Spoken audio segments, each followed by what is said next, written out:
Welcome to Innovate Social, where we inspire leaders to pursue social change. My name is Johanna Di Juanco, Global Shapers Manila Hub's passionate advocate of inclusive progress, and your host for today.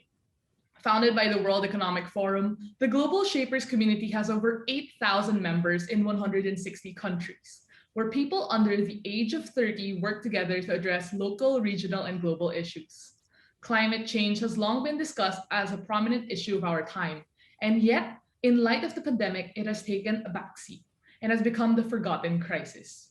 As we respond to the challenges of COVID-19 and vaccination, we should remain focused on the strain that continues to pressure communities and that have already been impacted by the virus. Today, we have Dr. Yasuko Kameyama, the director of the Center for Social and Environmental Systems Research, National Institute for Environmental Studies in Japan. She has a strong focus on international relations and climate change regime building. One of her recent publications is Climate Change Policy in Japan from the 1980s to 2015. Thank you for joining us, Dr. Kameyama. Good morning, Anna. Thanks for inviting me. I'm excited to join your program. Thanks you so much. So without further ado, let's get started. So maybe first off, maybe you could help us understand what exactly is climate change? How would you explain that to maybe, say a 6-year-old? It's really a tough question from the beginning because it's really difficult to give a good explanation to a 6-year-old child. However, I would say that climate change is really one of the problems we face, which are actually changing the global ecosystem, and it due to human beings' activity. See. And so according to the German Watch Institute, the Global Climate Risk Index 2020 showed how, based on the impacts of extreme weather events and socioeconomic losses, the Philippines is one of the countries which are most threatened and vulnerable to climate change. So what does that mean for the Philippine economy and for the people living in the country? I would say that not only for the Philippines, but for any countries around the world, climate change is not merely, temperature rising question. It starts with temperature rise, but the consequence of it is that it affects all parts of your society. And of course, one of it is extreme weather events such as floods and severe typhoons and hurricanes. But starting from that, it actually will affect your daily life. Like some of us may lose your houses, and in worst cases, you may lose your families and friends. So you really should start preparing for the upcoming impact of climate change. And so the Anthropocene is also one of the buzzwords when we discuss climate change, right? Maybe you can start off by sharing what exactly is the Anthropocene and are we in it? Anthropocene, perhaps not many of you haven't heard of that term, but it has become a buzzword, as you said. And it is a concept which tries to express that as human beings has started affecting, and also we started changing the whole ecosystem at global level, and that hadn't happened before. I mean, we used to think that we live in an environment and we are only a part of it, and we will never be able to change. our environment, but actually I think we are starting to change it. And and some say that this whole notion of us being able to change things, the Anthropocene, is an oversimplified notion that humans are all equally responsible for climate change. So rather, some people, they argue about colonialism, capitalism, imperialism as like the main factors that drove climate change or to where we are now, and how we should collectively feel about it. But what are your thoughts on this? That's a very good point, because living in Japan and living in a developed world, I haven't thought much about Anthropocene from the point of equity. In terms of climate change, I have been involved in climate change negotiation for nearly 30 years. And I have really seen the big conflict between developed and developing countries, or rich and poor, talking about the equity aspect of climate change. Those who have emitted most of the CO2s are not the ones who are going to be severely affected by the impact of climate change. Right. So there is really a serious concern about the equity aspect of climate change. And I have been well informed of that kind of struggle, political struggle, under the governance of climate change. But it's really a new thing for me, what you said, that Anthropocene is also has that similar dimension of conflict under the equity dimension. And to be honest, I hadn't really thought from that aspect, and I think that's a very important part of discussion we have to make. All right. Wow. And lately there's also been a lot of parallels between climate change and COVID-19, the coronavirus. It has sparked a debate in terms of how climate change should be addressed. So what do you think is the barriers to climate action? Unfortunately, not so much in Japan, but we have seen a lot of discussions in Europe and also in United States under the new Biden administration, that tackling climate change and tackling COVID-19 it can be put together under the green recovery, or building back better, so that investing into decarbonization measures like diffusion of renewable energy, it's going to create new jobs, which would help the adverse impact of COVID-19. So I think the whole idea is that the agendas we face, climate change or COVID-19 or whatever, should not be independent of each other, and all the measures should be put together so that we can think as a comprehensive package. So I think we do not need to put COVID-19 against climate change. And you were saying just now that it happens that the tendency is that it's mostly a topic that's being debated in the West rather than here in Asia. And what do you think are the causes for that lack of urgency for climate action? That's also another very good question. I'm not sure if we can put like West and Asia or other parts of the world.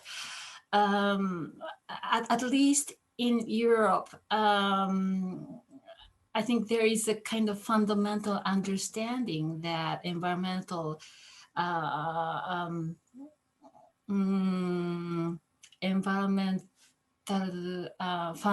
foundations should be maintained under the human being's responsibility. And I think there is a common understanding, at least within the European countries, that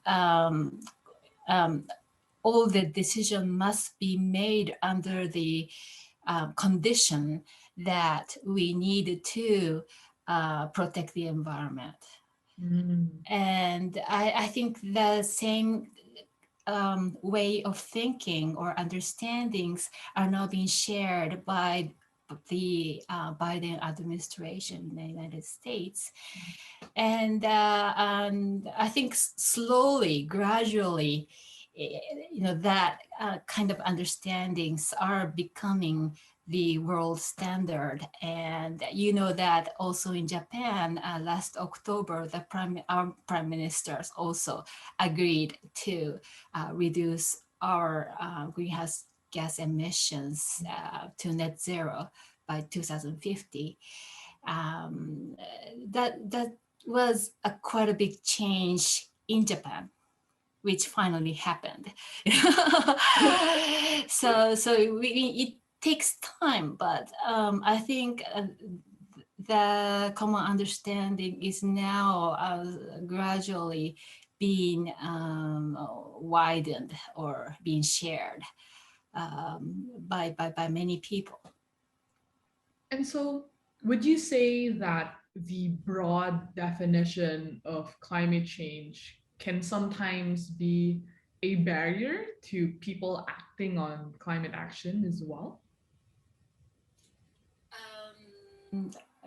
I mean, so your question was the people acting against COVID-19?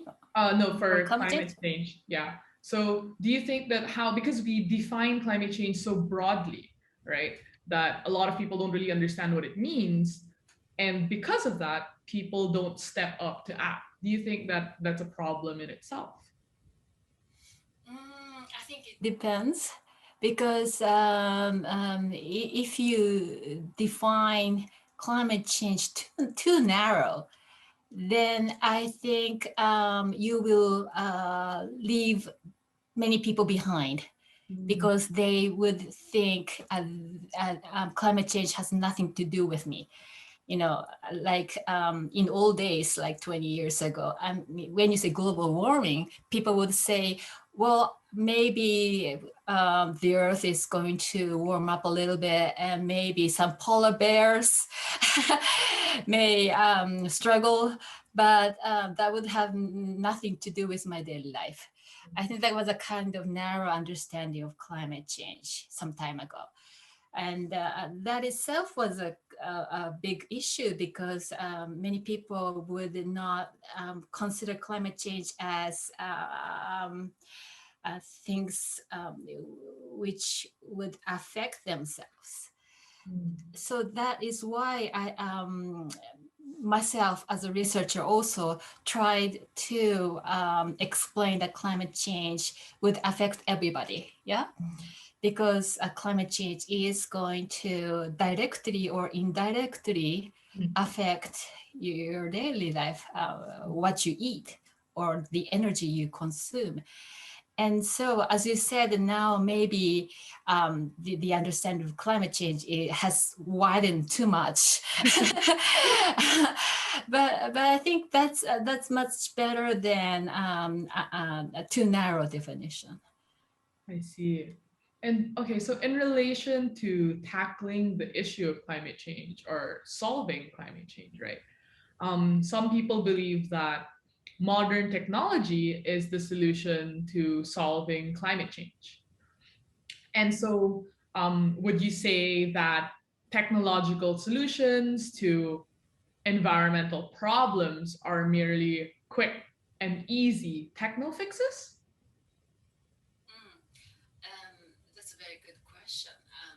I think I understand that we require new technological innovation, and also diffusion of those technologies which are already out there at a very rapid speed.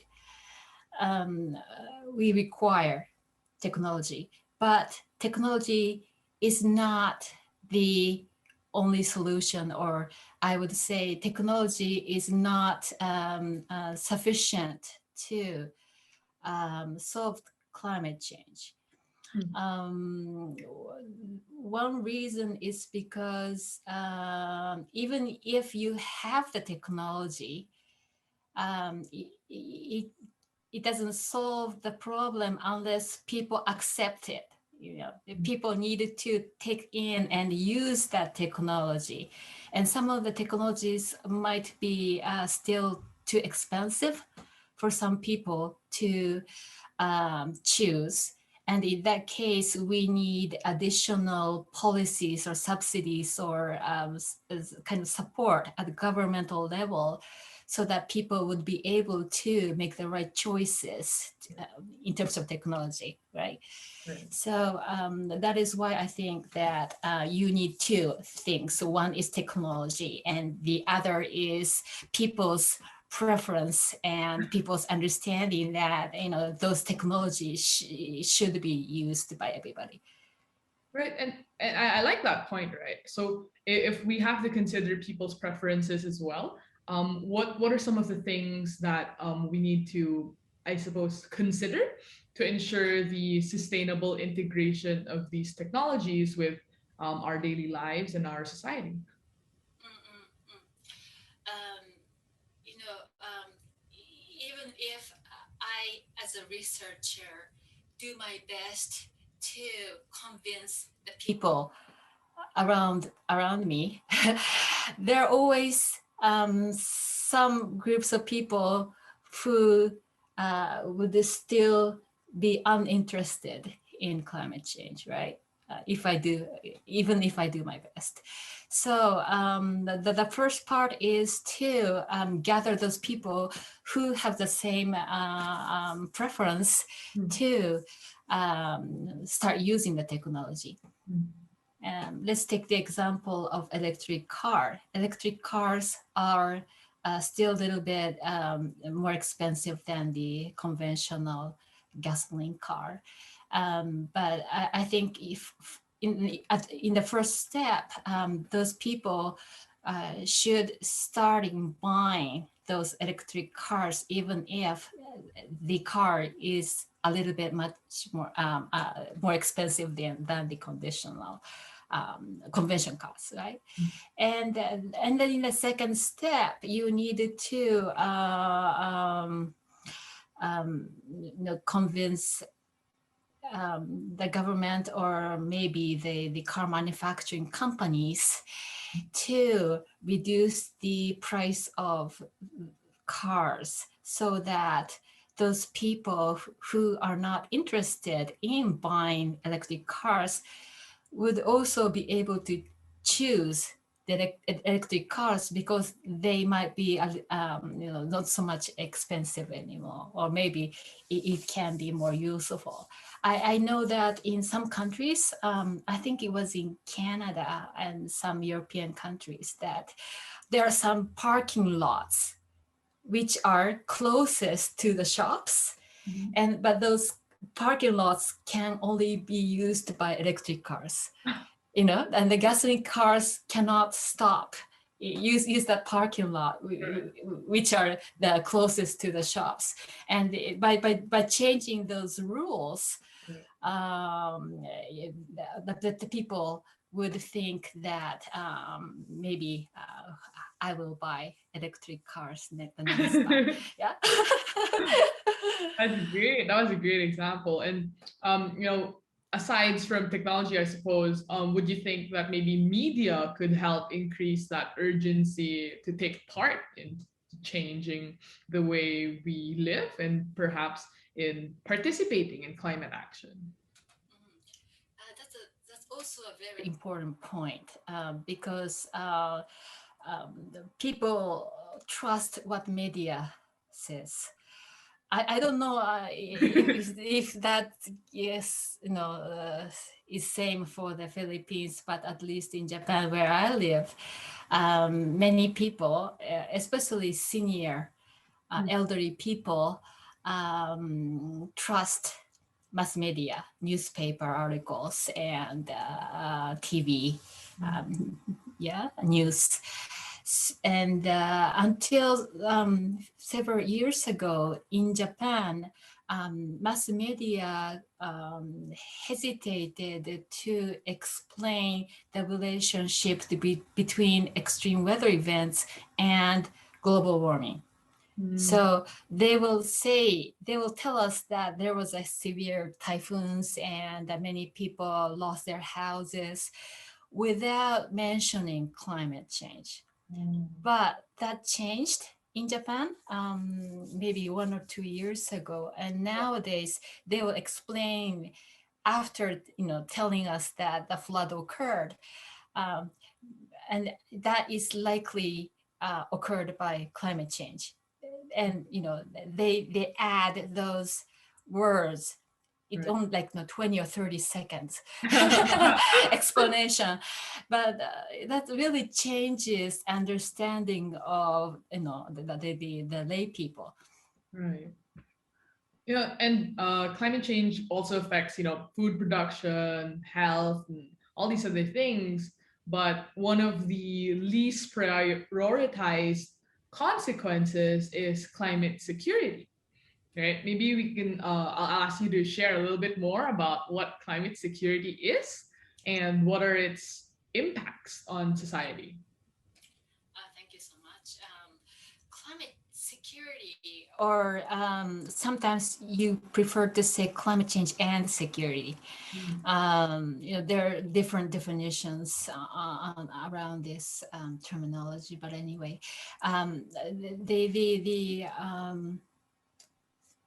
the basic of climate change and security is that climate change affect national security and human security in many ways.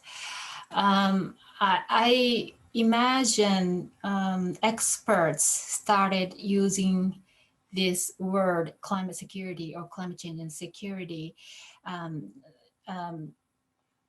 since maybe 1990s or the early 2000s, when many people considered climate change merely as an environmental problem, like air pollution, water pollution, climate change. One of environmental problems. But that's not true. As we know, climate change affects us in many ways, not only physically, but also socially or politically or economically.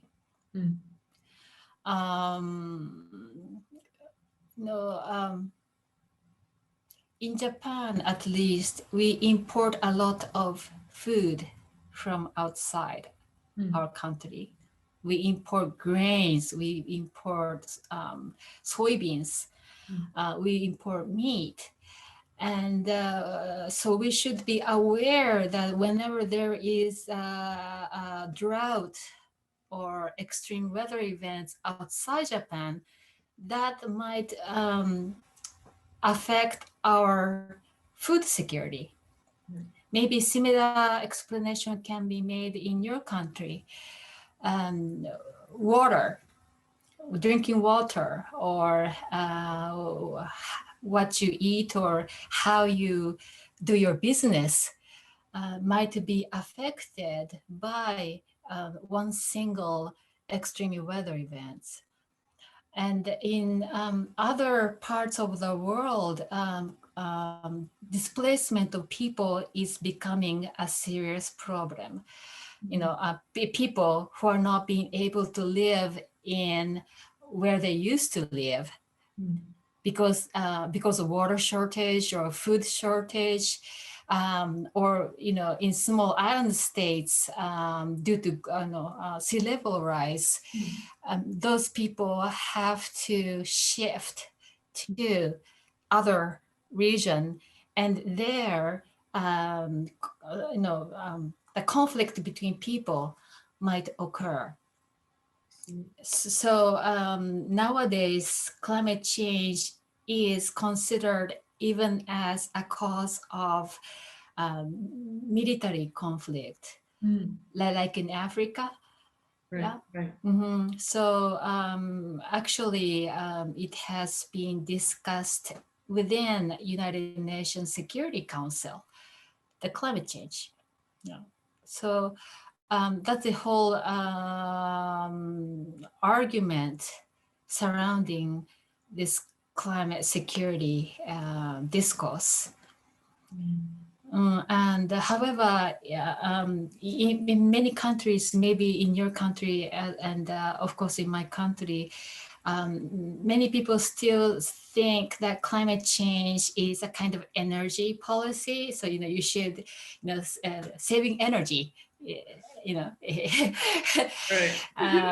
is a kind of discourse which rises from climate change policies. But I would like to express that saving energy is really a small portion of climate change discourse. And Japan is one of the island countries, and still most of the Japanese people are not aware that sea level rise is going to affect Japan. Tokyo and Osaka, those big cities are going to be affected to a certain extent by the future sea level rise, and we should start thinking about that. That is the kind of story or message that are involved in this whole discourse of climate security. Wow. And do you think that the existing solutions, perhaps to climate change, right, take this into consideration, take climate security into consideration, and protect our security as humans? Yeah, exactly. So the ultimate solution to this issue is to reduce greenhouse gases. That solves everything, right? But unfortunately, we have already emitted too much greenhouse gases already. And the consequence has already started affecting our lives. So we have to do both. We have to reduce emissions while at the same time we have to start preparing for the impact of climate change. We have to do both. And I was wondering, are there differences between how tackling the issue of climate change or taking climate action is in a developed nation like Japan versus maybe developing countries like the Philippines? I don't think there is any difference. Of course, it depends on the geographic differences, like whether you are living in a low-lying area or whether you are living in a mountainous area. That kind of difference occurs. But the difference between developed and developing countries is small, I would say. So, okay, will the actions that we take today be enough to forestall the direct impacts of climate change, or are we actually too late? We are too late. As you can see, there has been so much extreme weather events all over the world already, occurring. But at the same time, if we do not do more, the problems are going to be much more worsened. So yeah, we have to do everything we can. Will taking climate action make our lives better or safer, or will it be a difference that would only be experienced by the future generations? Because as I said, we have to do everything from today. The things we do should benefit us at the same time. Because if our actions are too costly or too much inefficient, then that kind of policies are not going to be supported by majority of people. So in order for us to get most of the people's support, um, most of the actions we take against climate change should benefit us at the same time. So for instance, and I talked about electric cars, but building more energy efficient buildings and houses would help us reduce greenhouse gases, but also reduce the cost of energy at the same time. So each month, we the cost we pay for using energy is going to be reduced, and that is going to save our household. Yeah. Right.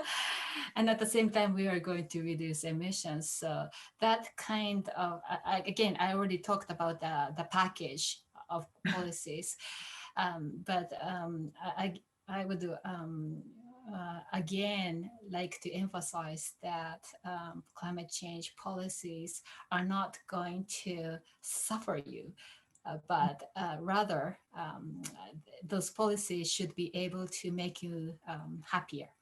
Mm. No, let's go back to that idea of, renewable resources, for example. And given the fact that renewable resources, they kind of provide only a small percentage of our energy, and that maybe nuclear power is so expensive. What can we realistically do to get off fossil fuels as soon as possible?